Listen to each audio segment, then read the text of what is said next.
عزیز سامعین، آداب۔ مسیح خداوند میں آپ کی جسمانی روحانی صحت اور تندرستی کی دعا کے ساتھ حمد و ثنا ریڈیو آج کا گیان دھیان پیش کر رہا ہے، جو کہ با مقصد یا بے مقصد کرسمس منانے سے متعلق ہے۔ خداوند کے کلام کو کھولیں، متی 2 باب 13 آیت سے 23 آیت تک پڑھیں گے۔ جب وہ روانہ ہو گئے تو دیکھو، خداوند کے فرشتے نے یوسف کو خواب میں دکھائی دے کر کہا، اٹھ، بچے اور اس کی ماں کو ساتھ لے کر مصر کو بھاگ جا، اور جب تک کہ میں تجھ سے نہ کہوں وہیں رہنا، کیونکہ ہیرودیس اس بچے کو تلاش کرنے کو ہے تاکہ اسے ہلاک کرے۔ بس وہ اٹھا اور رات کے وقت بچے اور اس کی ماں کو ساتھ لے کر مصر کو روانہ ہو گیا، اور ہیرودیس کے مرنے تک وہیں رہا تاکہ جو خداوند نے نبی کی معرفت کہا تھا وہ پورا ہو کہ مصر میں سے میں نے اپنے بیٹے کو بلایا۔ جب ہیرودیس نے دیکھا کہ مجوسیوں نے میرے ساتھ ہنسی کی تو نہایت غصے ہوا، اور آدمی بھیج کر بیت لحم اور اس کی سب سرحدوں کے اندر کے ان سب لڑکوں کو قتل کروا دیا جو 2 برس کے یا اس سے چھوٹے تھے، اس وقت کے حساب سے جو اس نے مجوسیوں سے تحقیق کی تھی۔ اس وقت وہ بات پوری ہوئی جو یرمیہ نبی کی معرفت کہی گئی تھی کہ راما میں آواز سنائی دی، رونا اور بڑا ماتم، راخیل اپنے بچوں کو رو رہی ہے اور تسلی قبول نہیں کرتی، اس لیے کہ وہ نہیں ہیں۔ جب ہیرودیس مر گیا تو دیکھو، خداوند کے فرشتے نے مصر میں یوسف کو خواب میں دکھائی دے کر کہا کہ اٹھ، اس بچے اور اس کی ماں کو لے کر اسرائیل کے ملک میں چلا جا، کیونکہ جو بچے کی جان کے خواہاں تھے وہ مر گئے۔ بس وہ اٹھا اور بچے اور اس کی ماں کو ساتھ لے کر اسرائیل کے ملک میں آ گیا، مگر جب سنا کہ کلاؤس اپنے باپ اس ہیرودیس کی جگہ یہودیہ میں بادشاہی کرتا ہے تو وہاں جانے سے ڈرا، اور خواب میں ہدایت پا کر گلیل کے علاقے کو روانہ ہو گیا، اور ناصرت نام ایک شہر میں جا بسا، تاکہ جو نبیوں کی معرفت کہا گیا تھا وہ پورا ہو کے وہ ناصری کہلائے گا۔ کلام مقدس کے پڑھے اور سنے جانے پر خدا کی برکت ہو، آمین۔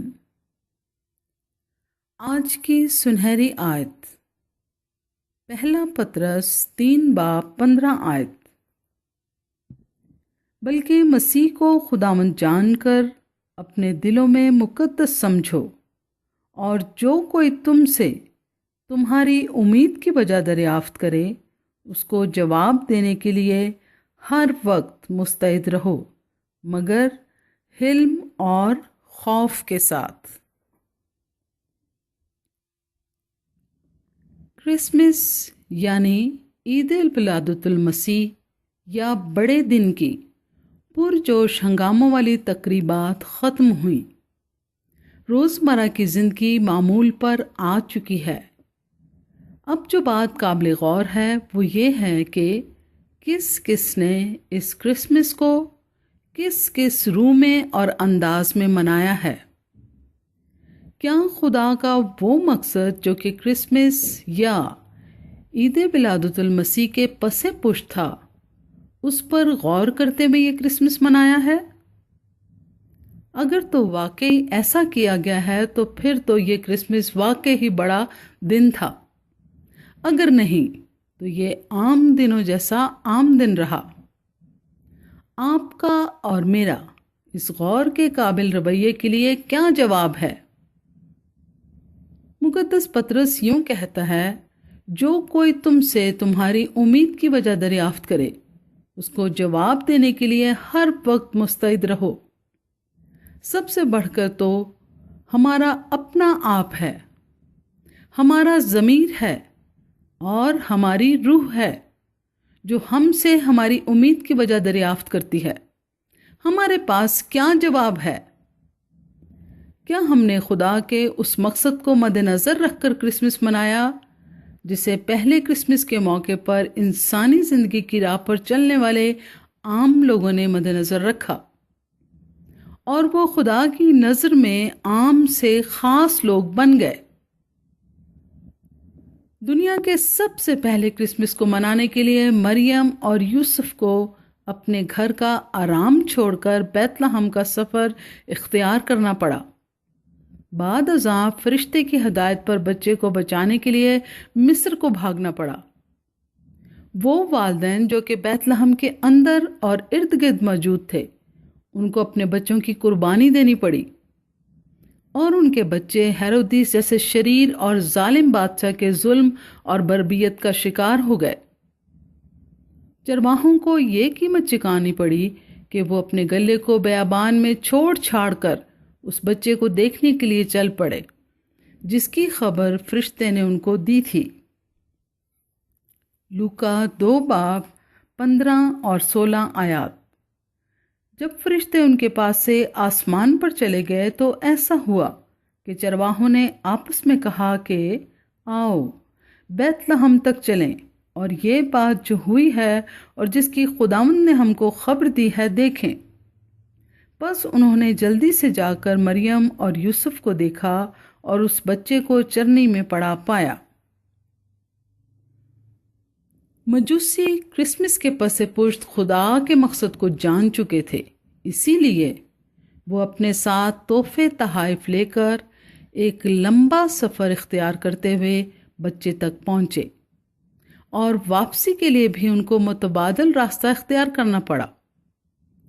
ابتدائی رسولوں اور ابتدائی کلیسیا کو جب کرسمس کے مقصد کا پتہ چل گیا تو ان کو شہادت اور ایذا رسانی کو گلے لگانا پڑا۔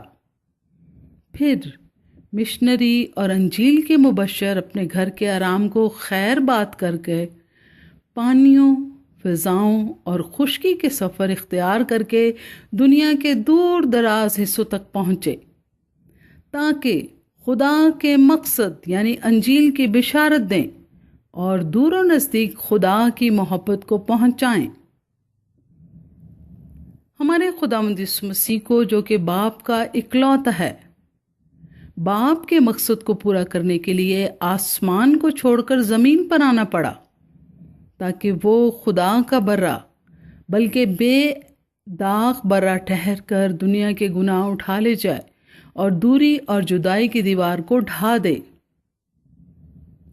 ہم کو اس کرسمس اور ہر کرسمس کو منانے کے لیے خدا کے مقصد کو جاننے کی اور پورا کرنے کی ضرورت ہے۔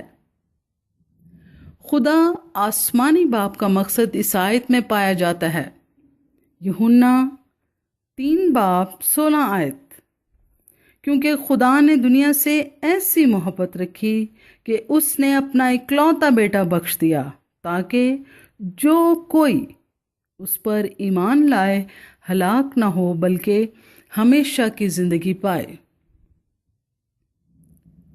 بہت بڑی دنیا کے لیے خدا کا یہ بہت بڑا مقصد ہے جو کہ اس آیت میں پایا جاتا ہے، اسی لیے یہ آیت بائبل مقدس کی سب سے بڑی آیت کہلاتی ہے۔ کرسمس ایک بہت بڑا اور قیمتی تہوار ہے، اس کی قدر و قیمت کو ضائع نہ کریں۔ کرسمس بڑا قیمتی تہوار ہے، اس کا قیمتی ہونا خدا کے مقصد میں پایا جاتا ہے۔ اس کا قیمتی ہونا مریم اور یوسف کی قربانی میں پایا جاتا ہے۔ اس کا قیمتی ہونا ان والدین کے آہو نالوں میں پایا جاتا ہے جن کے بچے قربان ہو گئے۔ اس کا قیمتی ہونا چرواہوں کی فرما برداری میں پایا جاتا ہے۔ اس کا قیمتی ہونا مجوسیوں کے سجدہ میں پایا جاتا ہے۔ اس کا قیمتی ہونا رسولوں کی شہادت، کلیسیا کی ایذا رسانی اور مشنریوں کی منادی میں پایا جاتا ہے، جس کے لیے خدا باپ، خدا بیٹے اور خدا روح پاک کی تعریف اب تک ہوتی رہے، آمین۔ آئیے ہم اپنے آپ سے پوچھیں کہ کیا میں نے کرسمس کے مقصد کو جان کر کرسمس منایا ہے؟ آج کے لیے خیال: مقصد جانے بغیر چلنا کولو کے بیل کی چال ہے۔ آئیے دعا مانگیں۔ خداوند تو نے ابتدائے آفریشی ہی سے ہم گناہگار انسانوں کے بچانے کے لیے اپنے بیٹے کو قربان کرنے کے لیے ہمارے درمیان بھیجنے کا مقصد وقت پر پورا کیا۔ تیری تعریف ہو۔ بخش دے تیرا بیٹا ہمارے دلوں اور زندگیوں میں سکونت کرے۔ یسوع نام میں آمین۔ خداوند ہم سب کو بہت برکت دے اور ہمارے خداوند یسوع مسیح کا فضل اور اطمینان ہم سب کو ہمیشہ حاصل ہوتا رہے، اور ان سب کو بھی جو ہمارے خداوند یسوع مسیح سے لازوال محبت رکھتے ہیں۔ آمین۔